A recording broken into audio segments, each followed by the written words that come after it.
Guys, welcome to the new video. Today I'm going to talk about what to do if you're using your iPhone and, for example, the maximum brightness is not enough for you, or your iPhone keeps reducing it over time and you don't want it. Okay, so how to fix this problem, or how to make your iPhone screen naturally a bit brighter. Okay, so step number one is to open our settings.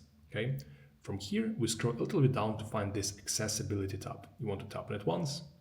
Now, if you go a bit down, you go to this display and text size. You tap on it once just as well.